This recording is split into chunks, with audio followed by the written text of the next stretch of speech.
All right, let's try this again. Okay, so we have our new talk group.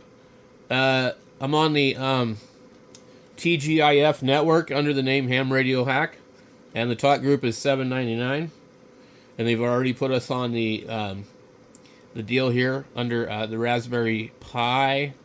A Pi Star lists all the TGIF talk groups, and it's apparently very current because I just got approved last week, so I haven't been on there yet.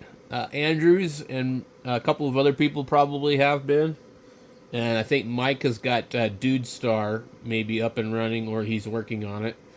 So log all your QRZ contacts to Mike in Scotland and work some DX on here. No, I'm just kidding. We do not on this channel. We do not endorse logging contacts on QRZ over the internet, because that's not an actual RF contact.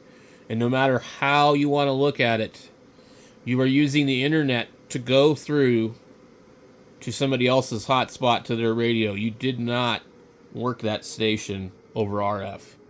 And that is not a legitimate contact. I don't care how you look at it. I could call you up on the telephone. I'm not going to log that up on QRZ.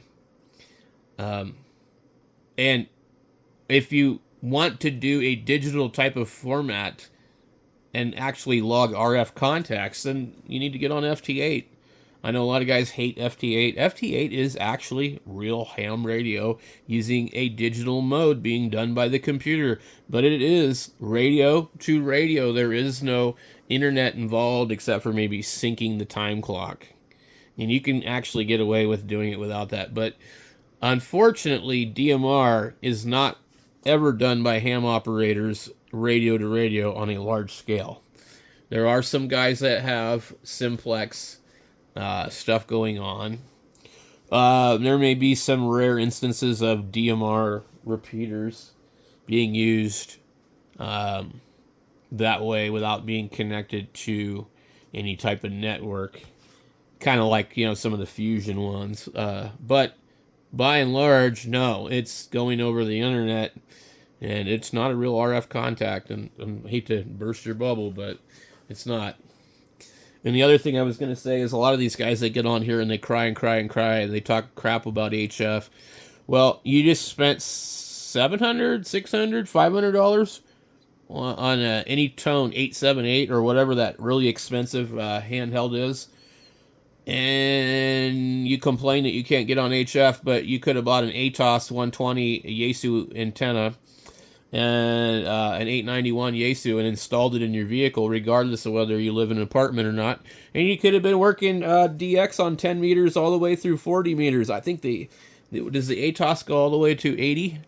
Either way, there's no excuse for all that stuff, and you don't need to get on DMR and talk bad about HF just because you can't get it to work for you. So. But anyway, we got our talk group coming up, and I'm getting things set up for that. And just don't request any QRZs in the log, because we're not going to log that. It's not regular RF ham radio. This is internet fun, guys. So we'll catch you on the talk group if you get on there. I probably won't be on there a whole lot right now because I've got a lot of other things going, so we'll just kind of see how it goes, and maybe we can get the talk group linked up to some other stuff where maybe we can put we do like the Fireside Radio Network does. We pick and choose certain other nets and things on there. Maybe we could put the Puget Sound repeater group nets on there. Maybe we could put the Colorado Astronomy net on there. They're on Brandmeister right now on Skyhub. And that kind of stuff would actually promote the talk group and, just get it going. So we'll catch you guys later. I'm going to be programming a radio. Stay tuned for that video.